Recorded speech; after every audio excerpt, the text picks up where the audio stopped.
Pernah nggak sih kamu merasa harga barang-barang makin lama makin mahal? Dulu mungkin harga nasi goreng cuma 10.000, sekarang bisa 20.000.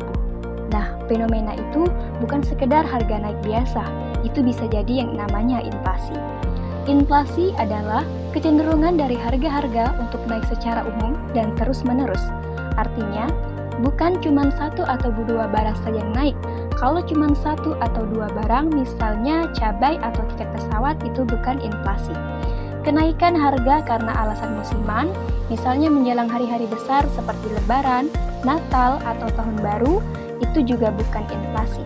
Karena sifatnya cuma sementara dan tidak menimbulkan efek lanjutan pada harga barang lain. Nah, inflasi bisa dibilang ringan, sedang, berat, sampai yang paling parah yakni hiperinflasi. Berikut penjelasannya. Inflasi ringan di bawah 10% per tahun, inflasi sedang antara 10-30% per tahun, inflasi berat antara 30-100% per tahun, dan hiperinflasi di atas 100% per tahun. Inflasi terjadi digolongkan berdasarkan 3 hal. Yang pertama, berdasarkan para tidaknya inflasi, berdasarkan sebab musabab awal inflasi, dan berdasarkan asal inflasi itu sendiri. Nah, untuk penggolongan pertama berdasarkan para tidaknya inflasi, bayangkan grafik antara harga dan jumlah barang dalam demand inflation. Ketika permintaan naik, harga dan jumlah barang naik.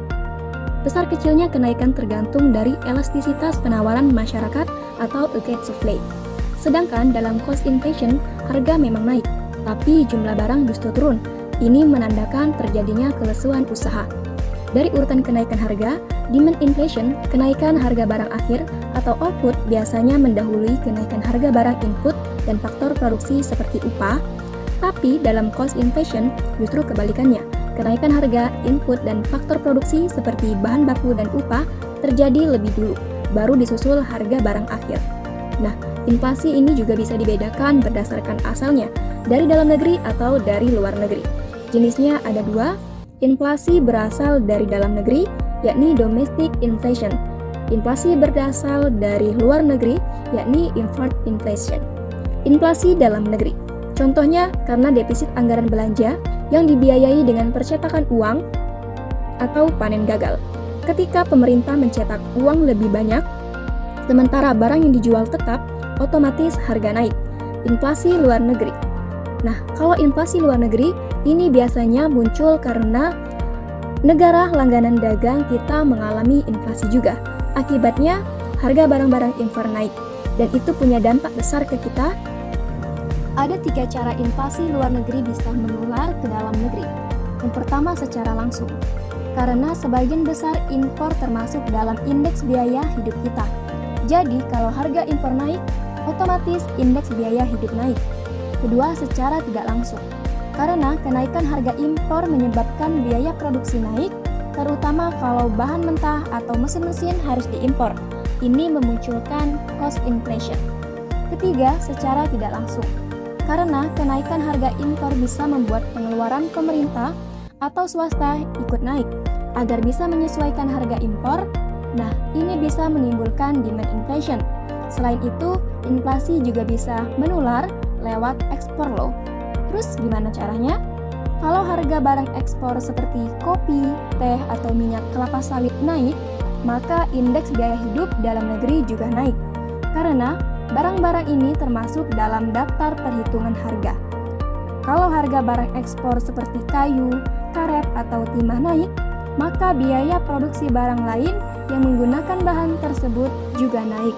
Akibatnya, harga jual produk-produk itu pun ikut naik.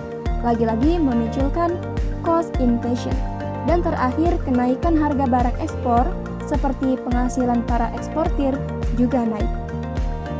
Mereka jadi belanja lebih banyak, baik di dalam maupun di luar negeri. Kalau jumlah barang di pasar tetap, permintaan meningkat, dan akhirnya harga barang-barang lain ikut naik juga. Itulah bentuk demand inflation akibat ekspor. Nah, teman-teman, sekarang kita udah paham tentang apa itu inflasi dan macam-macamnya.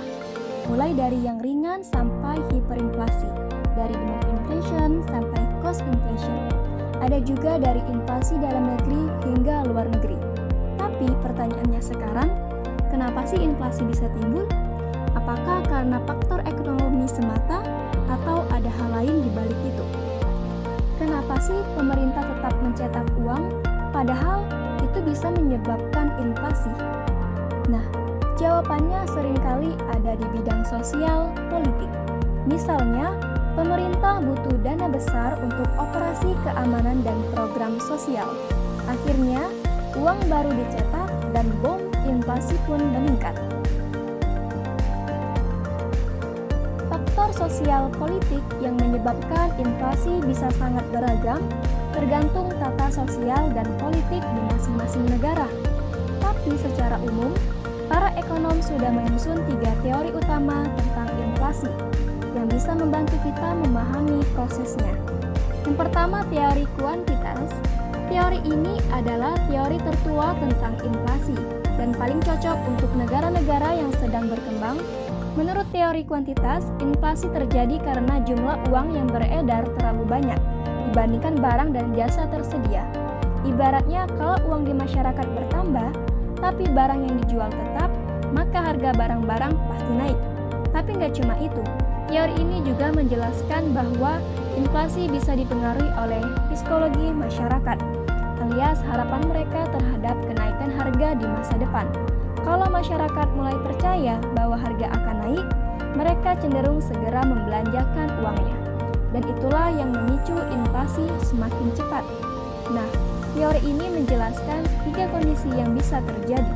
Pada kondisi pertama, masyarakat belum mengharapkan harga-harga naik dalam waktu dekat. Pemerintah menambah uang beredar sedikit, misalnya 10% untuk meningkatkan likuiditas. Tapi uang itu tidak langsung dibelanjakan, hanya disimpan. Akibatnya, permintaan barang tidak berubah dan harga pun hampir tidak naik. Mungkin hanya 1%. Kondisi ini biasanya terjadi di awal-awal inflasi, saat masyarakat belum sadar bahwa inflasi sedang berlangsung. Pada kondisi kedua, masyarakat mulai mengharapkan harga akan naik. Ketika uang baru beredar, orang-orang tidak mau menyimpannya, tapi langsung menukar dengan barang. Tujuannya, supaya mereka tidak rugi kalau nanti harga benar-benar naik. Misalnya, uang ditukar jadi emas, properti, atau barang berharga lainnya. Karena permintaan barang meningkat, harga barang naik sebanding dengan kenaikan jumlah uang. Kalau uang naik 10%, harga pun naik 10%. Kondisi ini sering terjadi saat inflasi sudah berjalan cukup lama dan masyarakat sudah menyesuaikan diri. Nah, kondisi ketiga, di tahap ini masyarakat sangat yakin harga akan naik jauh lebih besar dari sebelumnya. Akibatnya, uang berputar sangat cepat karena orang tidak mau menyimpannya sama sekali. Misalnya jumlah uang bertambah 20%, tapi harga barang juga langsung naik 20%. Kondisi ini disebut dengan hiperinflasi, di mana masyarakat kehilangan kepercayaan terhadap nilai uang. Uang seolah-olah panas di tangan, makin lama dipegang, makin cepat nilainya turun. Pada teori Keynes, kalau teori kuantitas menyoroti jumlah uang beredar, teori Keynes melihat dari sisi sosial masyarakat. Menurut teori Keynes, inflasi terjadi karena adanya perebutan bagian rezeki di antara kelompok sosial yang ingin mendapat bagian lebih besar dari yang sebenarnya bisa disediakan oleh masyarakat. Akibatnya, permintaan terhadap barang selalu melebihi jumlah barang yang tersedia. Inilah yang disebut dengan inflationary gap, kesenjangan antara permintaan dan penawaran barang. Ketika permintaan lebih besar dari pasokan, harga barang otomatis naik. Dan begitu harga naik, orang-orang yang punya uang lebih besar berlomba-lomba membeli lebih banyak lagi supaya tidak kalah cepat. Nah, dalam teori ini ada 2 kelompok, yakni pemenang yang pihak mempunyai dana besar. Dalam teori ini ada 2 kelompok pemenang, yaitu pihak yang punya dana besar, seperti pemerintah yang bisa mencetak uang baru, atau pengusaha yang bisa meminjam dari bank. Dan yang kalah, yaitu mereka yang pendapatannya tetap, seperti pegawai negeri, pensiunan, atau pekerja kecil.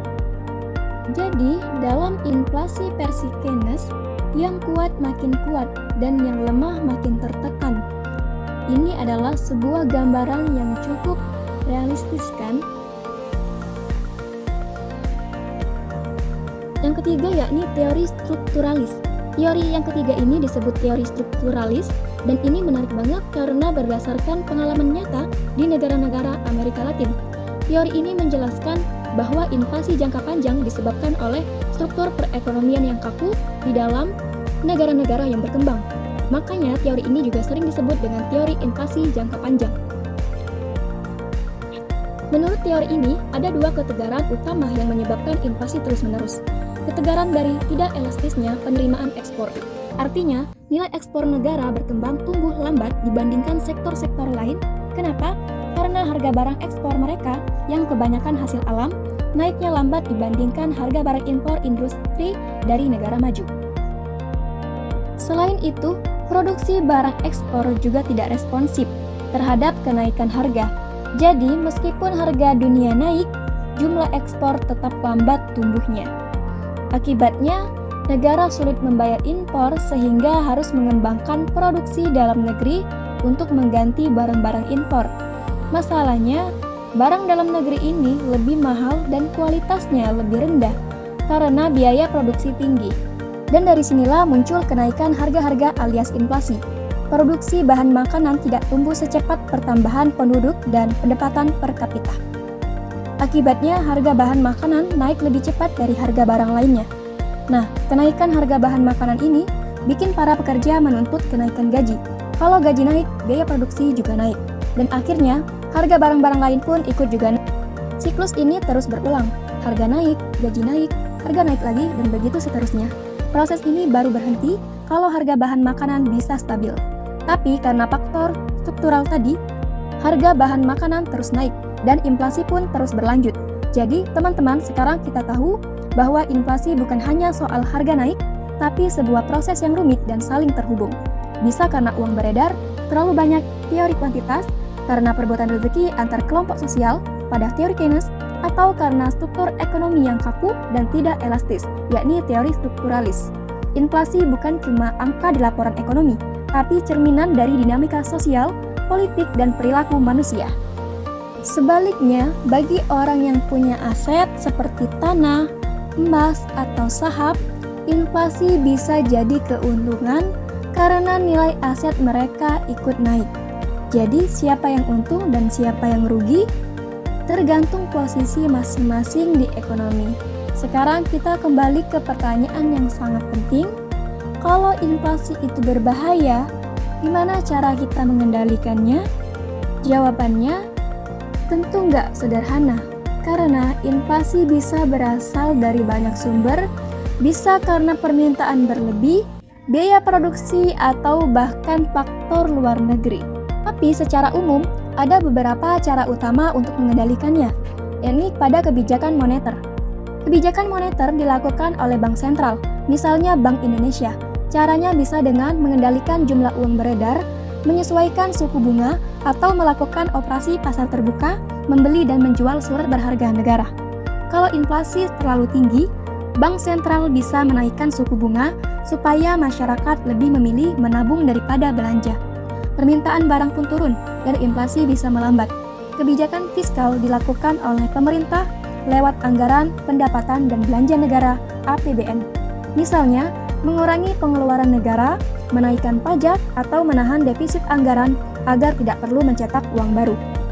Dengan cara ini, pemerintah berusaha menjaga keseimbangan antara penerimaan dan pengeluaran biaya inflasi tidak makin parah. Kebijakan non-moneter atau struktural ini kebijakan jangka panjang untuk mengatasi faktor struktural penyebab inflasi, seperti meningkatkan produksi bahan makanan, mendorong ekspor, mengurangi ketergantungan impor, dan meningkatkan efisiensi distribusi barang. Kalau suplai barang meningkat, otomatis harga jadi lebih stabil. Artinya, inflasi bisa dikendalikan dari akarnya. Nah, dari semua yang sudah kita bahas, jelas bahwa inflasi itu fenomena yang kompleks, bukan cuma tentang harga yang naik, tapi juga soal kebijakan, perilaku masyarakat, dan kondisi ekonomi global. Kalau dipikir-pikir, inflasi bisa jadi cermin dari bagaimana sebuah negara mengelola ekonominya. Apakah pemerintah disiplin dalam anggaran? Apakah masyarakat bisa dalam berbelanja dan menabung? Apakah sektor produksinya cukup kuat untuk memenuhi kebutuhan dalam negeri? Semua itu saling berhubungan, karena itulah pengendalian inflasi nggak bisa cuma dari satu sisi saja. Harus ada kerjasama antara pemerintah, bank sentral, pelaku usaha, dan tentu saja kita sebagai masyarakat. Dengan pemahaman ekonomi yang baik, kita bisa lebih bijak menghadapi perubahan harga dan menjaga stabilitas kehidupan kita sehari-hari. Sekarang kita sudah tahu bahwa inflasi bukan sekedar angka di berita ekonomi. Ia adalah proses panjang yang mencerminkan dinamika sebuah negara, mulai dari kebijakan, perilaku masyarakat, sampai kondisi sosial dan politik. Jadi, lain kali kamu dengar berita inflasi naik, kamu udah bisa mikir, apa penyebabnya? Demand inflation, cost inflation, atau karena faktor luar negeri?